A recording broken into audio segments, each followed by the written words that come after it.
Bueno, Cortita, Rhodes. vamos a continuar en un nuevo programa de crisis y conflictos del siglo XX aquí por TLV1 con el tema África, que nos había quedado pendiente algunas reflexiones importantes. Por ejemplo, la guerra, voy a hablar un poquito, si se les parece, sobre la guerra civil de Nigeria, ¿no? Nigerian Civil War, ¿no? O Guerra de Biafra. 6 de julio del 67, 13 de enero del 70. Todos en algún momento estuvimos conmovidos por esas imágenes, ¿no? No, sí. de los chicos con los vientres hinchados por los parásitos, justamente no como símbolo de que habían comido, sino porque estaban desnutridos. Esqueletos con el vientre hinchado. Era el kwashiorkor.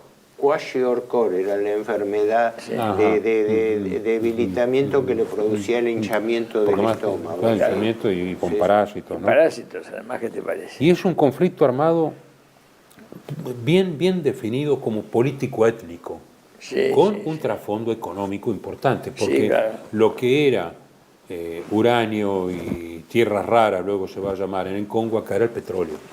El petróleo estaba en la zona del pueblo Igbo, en la región el norte, creo, de Nigeria, que es la región de Biafra. Que tenían aspiraciones nacionalistas y no era una región rica. Querían constituir la República de Biafra, ¿no? Y este conflicto liderado por el coronel Oyukwu.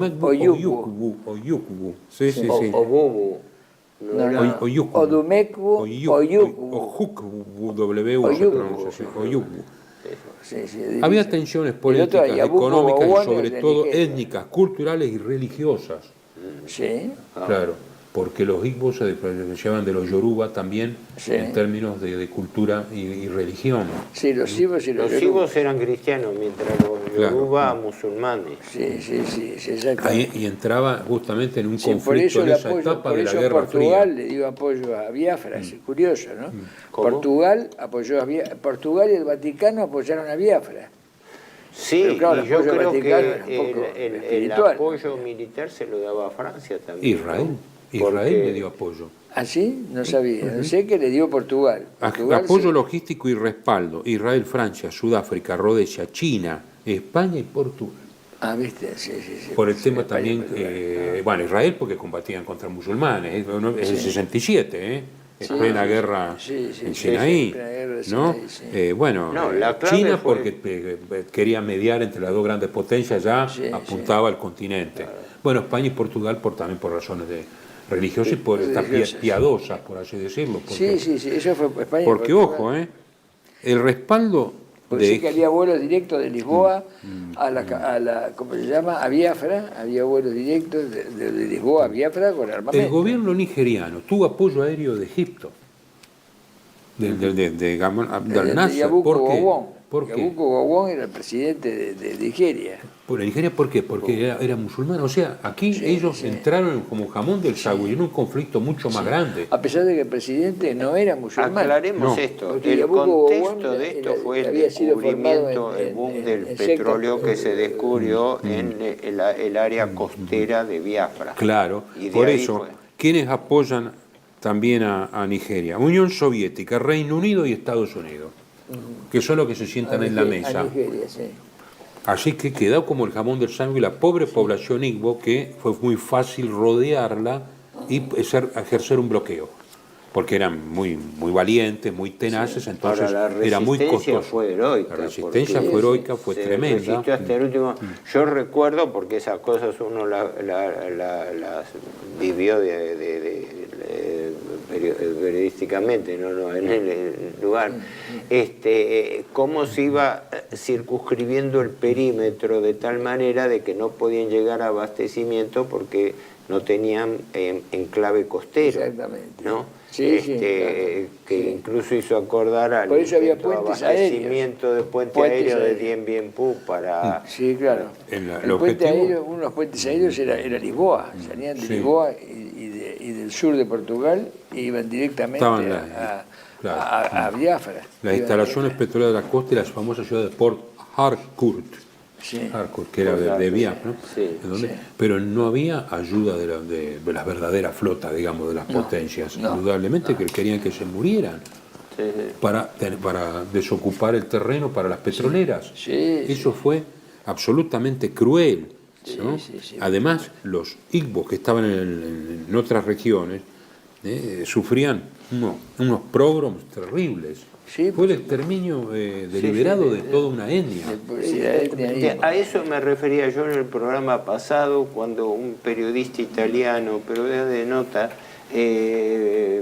no sé si tipo, no quiero decir Indro Montanelli o alguno de ellos, pero caracterizaba, dice, lo terrible de las guerras africanas, que era que se combatía a la estirpe. Claro, se combatía al combatiente, al enemigo. Sí, no en sentido militar, que hace acordar esa mentalidad primitiva de estos... Bueno, y es eso, es lo que hemos estado señalando, sí, en estos programas. El primitivismo de liquidar al enemigo, hacerlo desaparecer. 3 millones de personas por la hambruna murieron.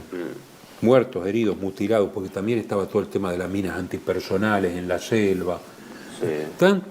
Tan desastroso fue esto, con las imágenes y todo, que se convirtieron en una causa célebre el tema del apoyo a Biafra por simpatía. Y se crea el doctor Bernard Kouchner y otros autores franceses, crean la ONG Médicos Sin Fronteras, que luego puede haberse desvirtuado por alguna cosa, pero que sigue sacrificándose muchos médicos. En este momento en Gaza están muriendo médicos, los Médicos Sin Fronteras, ¿no? Sí. Pablo VI hizo una llamada a la pacificación sin pronunciarse por ningún bando. Su santidad, no decían lo más mínimo, referirse a las causas de la disputa. No puede ofrecer ayuda indirecta, pero invita a iniciar la pacificación. Bueno, de hecho, por intercesión vaticana, por intercesión vaticana, el expresidente ya entonces de Biafra, el coronel Odumegwu Ojukwu, terminó exiliado en Portugal. Claro. Terminó el exilio en Portugal. Eso fue ya la realidad. Cuando terminó todo, cuando se logró la paz, se exilió en Portugal, Ojukwu.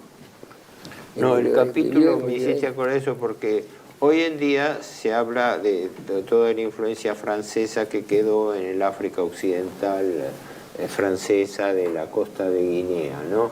Pero se pasa de largo la condición de la principal potencia del África negra, que es Nigeria, pero de lo caótico... Del África Occidental, decís. De África Occidental, exacto, el Golfo de Guinea. Claro, por población hay territorio grande, población muy grande, ¿no? Son como 50 millones, puede ser o más. Sí, porque es un poco más grande que Senegal. Senegal le sigue en tamaño, ¿no? Sin contar los países, no cuento los países musulmanes, no cuento Mauritania, mucho mayor, ni Argelia, grande, no cuento ni Marruecos, ni Argelia. Y es muy rica por el tema del petróleo, ¿no? Estoy hablando del África subsahariana. En este momento es el principal proveedor petrolero de África, creo que después de Argelia. Y Lagos es su capital es una ciudad muy grande, ¿no? Muy importante, muy segura, me decía un marino mercante francés. Terrible. En París me comentó de que conocía todos los puertos del mundo, pero donde no se animaba a bajar del barco era en Lagos. Claro, y en Liberia, ¿no? Y en Liberia, ojo con Liberia. Ojo con Liberia, que era intransitable. Yo también tuve una experiencia personal porque trabajaba en una empresa alemana, uno de cuyos gerentes fue consignado por esta empresa de medicamentos alemana a Lagos. Y es claro, él tenía el dilema entre la oferta y el lugar a donde iba a trabajar. Lógicamente que él iba a trabajar como gerente de una empresa de allí, pero le anticiparon condiciones caóticas de vida en ese momento. Estamos hablando década del 80, 90. Sí, yo también estoy hablando de los 90. Ahora está mucho más evolucionado y como en todos estos lugares existirán ámbitos donde no se puede transitar directamente. No, el tema es oportuno haberlo citado, lo de Biafra y Nigeria, porque nosotros lo que estamos pretendiendo con este programa así un poco es dar un pantallazo de los principales episodios que se produjeron dentro, no nos olvidemos, estamos hablando dentro de un continente que estaba sujeto a un proceso de descolonización donde primaba el control de las grandes potencias El enfrentamiento de la Guerra Fría entre Estados Unidos y la Unión Soviética, donde la principal preocupación de Estados Unidos era impedir que la Unión Soviética vaya progresando en las nuevas repúblicas africanas. Y después, como agravante, toda la inconsistencia interna de estos países, donde señalábamos en el programa pasado, los límites coloniales habían sido definidos en forma arbitraria, sin correlación con la parte étnica, las fronteras étnicas, con lo cual todos esos países estaban y siguen estando en gran medida bajo conflictos internos insolubles. Claro, porque hay un detalle que nosotros no lo dijimos en el otro programa, que es este. Cuando empezaron las independencias de todos los países africanos, llamémosle así independencia o dentro del Commonwealth y demás, se sostuvo como principio sine qua non que mantuvieran los mismos territorios que tenían durante el periodo colonial. El mismo territorio. La condición es que aceptaban la independencia con los límites que habían fijado las colonias. Que habían fijado las colonias, que eran arbitrarios, como ya sabemos. Entonces venían los problemas étnicos. Eran dos vías sin salida, dos vías sin salida. Eric Hobsbawm, el historiador, señala que particularmente en las excolonias francesas y británicas, también belga, la descolonización ha sido, digamos, una situación puramente formal, porque los vínculos de dependencia económico y cultural continúan de una manera absoluta sí, y las clases adictas continúan y los empresarios del lugar en realidad son dependientes de empresas de las ex-metrópolis. Recién ahora, claro que estamos extrapolando. Los jefes de Estado son marionetas de tercera o cuarta categoría así es. De las ex-metrópolis y de las multinacionales que operan allí. Exactamente, las multinacionales que operan a través de la metrópolis, pero el tema es el siguiente. Recién ahora podríamos decir que hay algo distinto, porque hay un país chiquitito en África que se llama Burkina Faso. Sí. Burkina Faso, que ha surgido un gobernante, y creo que es el segundo ya porque el otro lo mataron, que ha declarado la independencia absoluta de Burkina Faso y no reconoce ningún vínculo colonial de ninguna especie, y habla de independencia total de Burkina, lo cual es increíble, pero está pasando ahora. Se diría que la época de los gobiernos militares... Traoré, sí. La época de los gobiernos militares impuestos por la grande potencia, fundamentalmente Estados Unidos, en toda Iberoamérica, tuvieron su correlato que hoy está atacándose en África. Es decir, África está viviendo el mismo proceso en que quiere forzarse una desmilitarización de los gobiernos postcoloniales, ¿no? Que fue el caso que hablábamos en el programa pasado de Mobutu en Congo.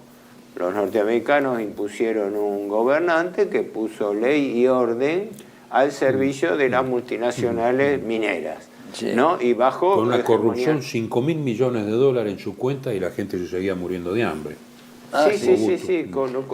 Hay otro episodio, otro más, que ya es pintoresco, el de la República Centroafricana, que fue también Imperio Centroafricano, con Jean Bedel Bokassa, que era sargento de las tropas coloniales francesas, y terminó primero como general, ya independiente de la República y jefe de Estado y dictador de la República Centroafricana, y ahí se proclamó emperador, se mandó a hacer un trono parecido al de Napoleón, pero parecía hecho acá en Covenón. Que lo acusaron también de canibalismo, de cualquier cosa. Sí, por supuesto, los ministros que renunciaban tenían que entregar su hígado, pero había que matarlo, porque sin hígado no se puede vivir. Y estaban en la heladera, tenía colgados como si fueran trajes los distintos ministros y le faltaba el hígado.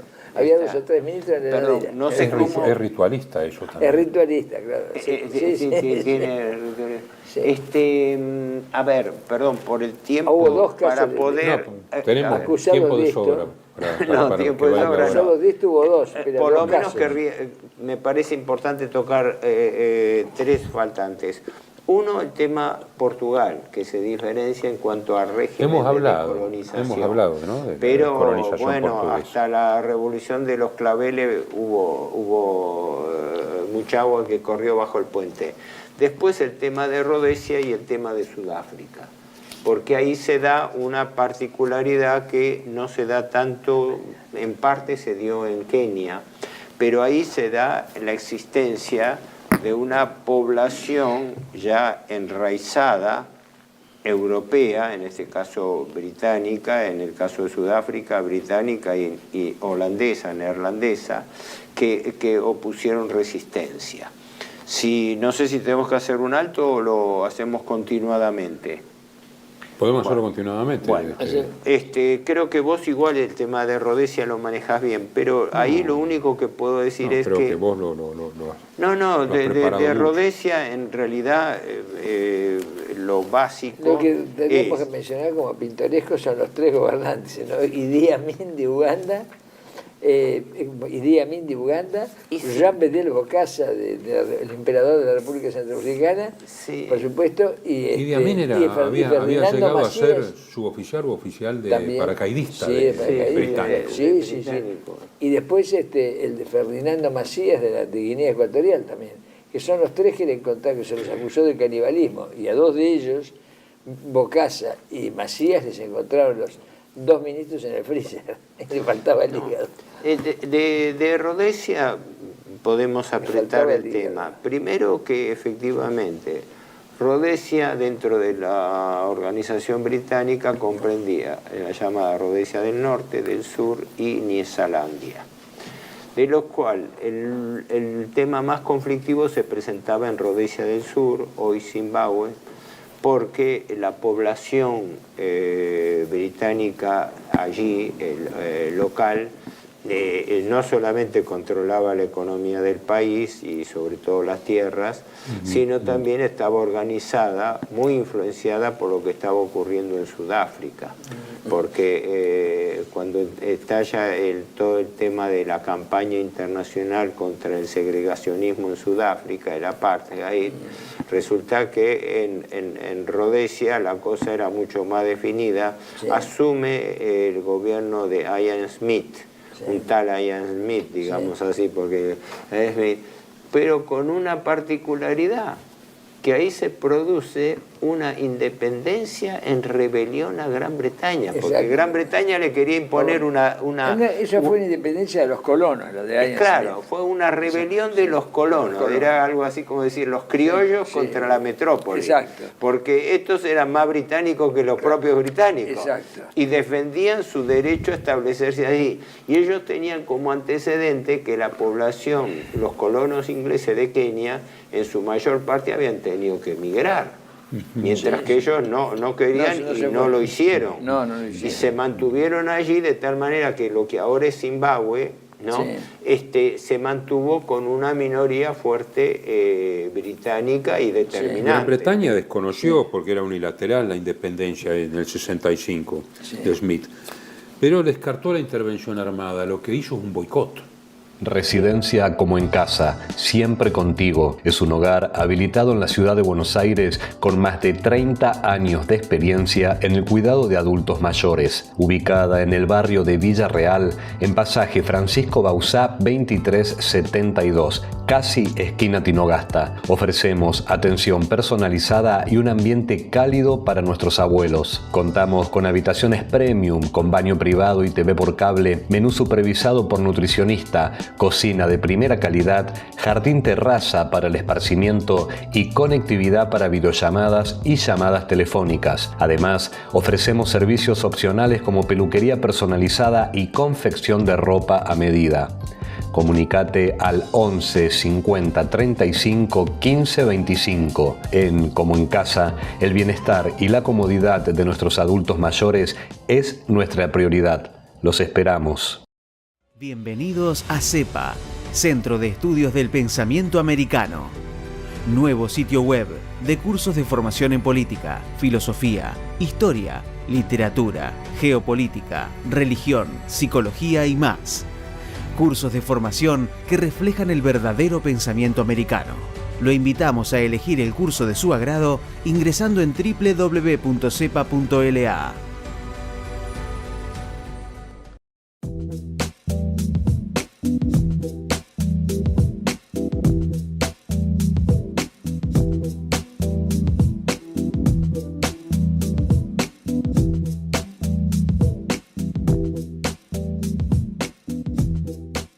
Decir siempre la verdad primero tiene un precio.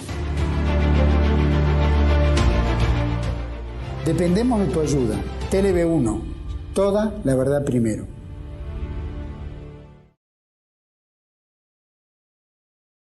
Bueno, continuamos ahora con la joyita, digamos, que es Sudáfrica. Y es claro, porque es muy la complicado. particularidad, porque Sudáfrica tiene una historia tan especial que daría para todo un ciclo, ¿no? Pero lo podemos intentar resumir así. Sudáfrica, como sabemos, fue originariamente colonizada por neerlandeses, o sea, holandeses. Después se llamaron Boers. Se establecieron y alemanes fundamentalmente en África del Sudoeste, en Namibia. Bueno, en lo que fue en África del Sudoeste, hoy todo es Sudáfrica.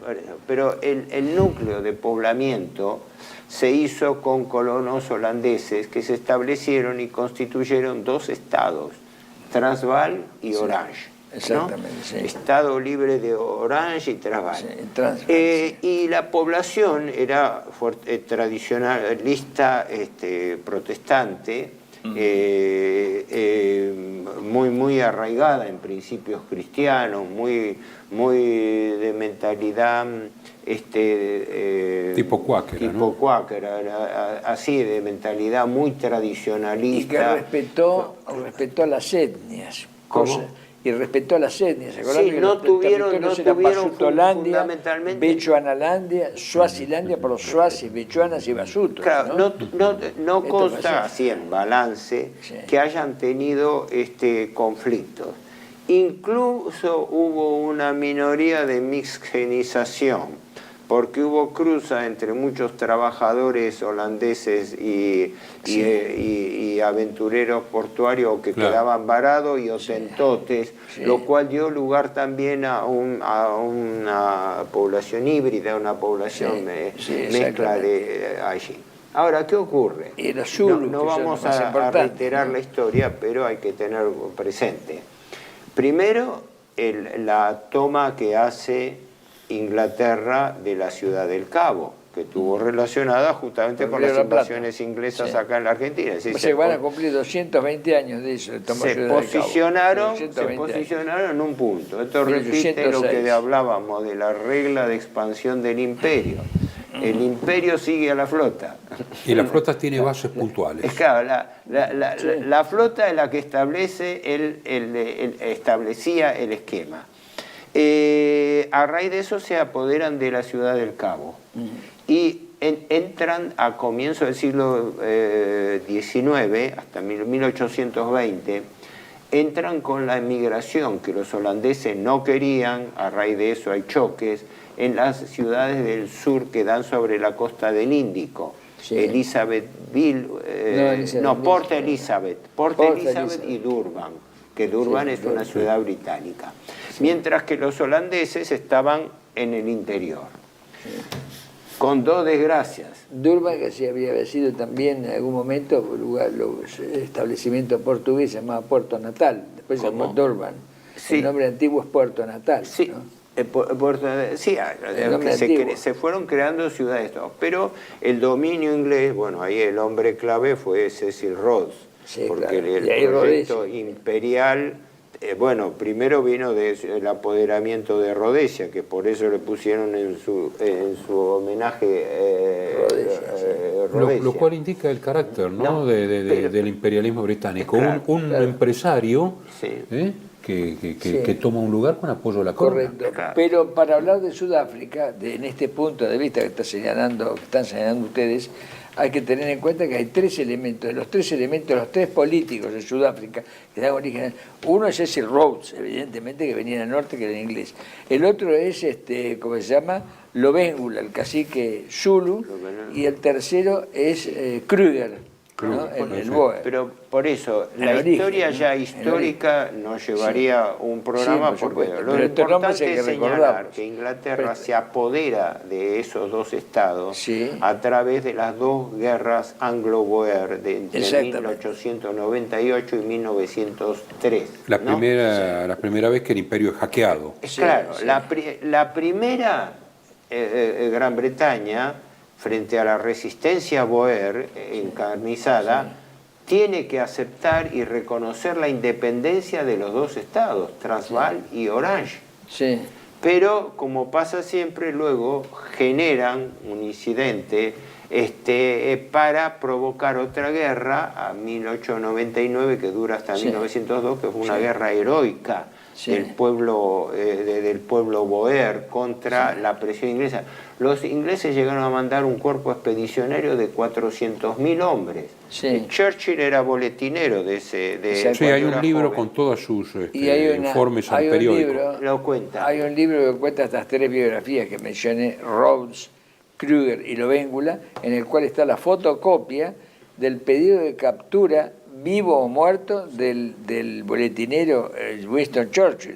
Hay un pedido de captura porque era oficial de inteligencia de la Marina, Churchill. La guerra se hizo... Y la versión por la cual lo quieren vivo o muerto y la captura recomendada es porque habría creado lo que después pasó a llamarse campo de concentración. Bueno, no sé si el propio Churchill fue autor, pero lo que es cierto es que los campos de concentración fueron inventados por los británicos a raíz de la guerra, y que en esos campos de concentración eran llevados los civiles no combatientes, mujeres, niños y ancianos, porque a los que capturaban los trasladaban lejos para no tenerlos expuestos y los trasladaban a Rhodesia. Había otro problema más, el problema de la comida y del agua. No hay que olvidarse que Sudáfrica tiene muchas zonas con sequía. Entonces alguien, por eso la captura recomendada de Churchill, se lo atribuyeron a él, sugirió una cosa: suprimir la comida durante 15 días y después cortarles el agua. Y con eso tenían la muerte asegurada. Bueno, hubo la cantidad primero la comida, 15 días. Cuando estaban totalmente debilitados, cortar el agua. La cantidad de muertos se calcula como mínimo en 20.000 personas dentro de los ámbitos que no tenían las más mínimas condiciones, ¿no? Importante, es que había un médico cada miles. Por eso es importante señalar esto, porque estos grandes... violaciones del derecho humanitario y de genocidio tienen antecedentes en los países aliados. Pero todo esto llevó a lo siguiente: de la Segunda Guerra Anglo-Boer resistieron hasta sus últimas instancias y tuvieron que rendirse, pero aún así se estableció en Sudáfrica la llamada Unión Sudafricana, que se formaliza creo que en 1910, donde hay una participación menor, porque dentro del total de la población de Sudáfrica, que hoy en día creo que son 65 millones de personas, no sé ahora, no me acuerdo cuánto era la población, obviamente mucho menor de la época, pero de la población blanca, un 60% es de ascendencia neerlandesa y un 40% británica, porque los británicos impusieron colonización forzada en las ciudades del sur, en los puertos del sur. Porque la estrategia de tomar Sudáfrica fue controlar la costa. Controlar la costa, con lo cual cercaron. Por eso aislaron a los Boer y le ganaron la guerra. Ahora, para hacer una hipersíntesis de esto, ¿qué ocurre? Los dos detonantes de esa guerra fueron vulgarmente económicos. En 1867 en Kimberley es donde se descubre la primera mina de diamantes. Y años después, en 1884-86, se descubren las grandes minas de oro en el interior, en territorio Boer. Por eso la guerra fue una guerra típicamente calcada de las necesidades de las multinacionales económicas que dominaron.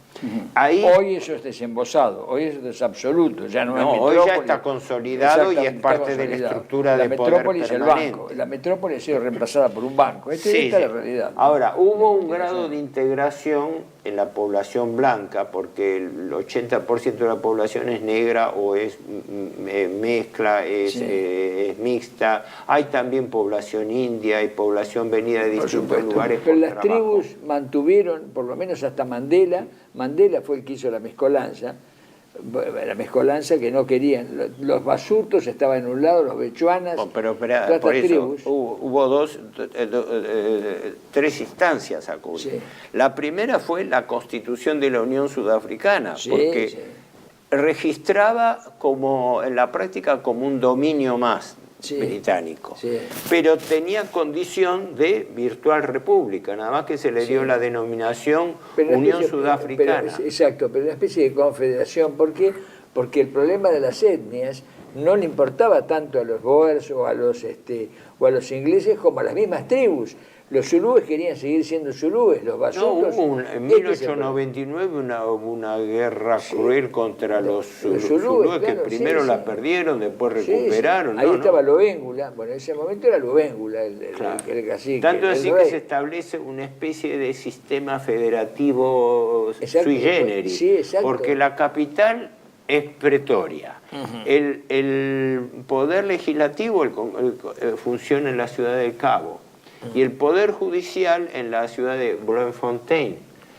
O sea, se creó una estructura, llamémosle semifederal. Pero ¿qué ocurre? Con una diferencia, que había 4 provincias que eran controladas por los blancos, y ahí es donde a posteriori, a partir, no sé si de la década del 20, se empiezan a constituir los bantustanes, porque como la población negra de la zona es de toda la familia, predominantemente familia bantú, dentro de los cuales los más importantes son los zulúes, ¿no?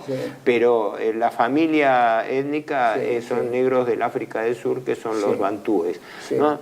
Entonces se crean reductos que los ingleses, para no concederle la ciudadanía, los denominan y crean instituciones de bantustanes. Es decir, creo que la misma palabra bantustán es patria nativa, patria local. O sea, a los grupos étnicos, para mantener un equilibrio de poder muy astuto, se les confiere cierta autonomía interior. Exactamente, porque, como dice, no molestaban. Cuando mirás el mapa te lo dice, por eso dicen Bechuanalandia, Basutolandia, ahí está Basutolandia, Swazilandia, por los Swazis, Swazilandia, Bechuanalandia y Basutolandia, ahí está, por eso. Eran 4 provincias de base europea y 10 bantustanes.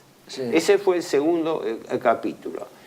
Pero el tercero es que llegó el momento que el régimen del apartheid, como es sabido, fue el régimen que se instauró para discriminar las áreas de población blancas y negras. Claro, ahí hay una dicotomía. Claro. Pero en la administración interna las tribus pedían seguir manteniendo su cohesión como tribu. Lo que pasa es que el gobierno, en realidad, con un gobierno de fuerza, les impuso la residencia de los bantustanes porque había prohibición de que la población negra viviese en las ciudades. Entonces se crearon estos bantustanes para decir, ustedes se quedan en reducto. No eran campos de concentración, pero eran una especie de... era como una reserva forzosa. Claro, comparan con Estados Unidos, pero reconociéndole que el régimen de independencia y de buen trato relativo era mejor en Sudáfrica que en los Estados Unidos, que Estados Unidos después se transformó en el campeón de la lucha contra el apartheid en Sudáfrica, ¿no? Paradójicamente. Ahora, todo era en Sudáfrica donde, porque estaba también este tema que no querían, las etnias tribales no querían mezclarse entre ellas. Tampoco, por eso. Había que respetarles eso, y eso le convenía al gobierno blanco, los tenía ordenados de alguna manera. Divide et impera. Además le daban el territorio, este es el problema. Por eso cuando vienen las últimas elecciones, una tribu que era cuasi nómade, que tenía menos territorio que las otras, que era la tribu Xhosa o Xhosa, creo, es la de Mandela.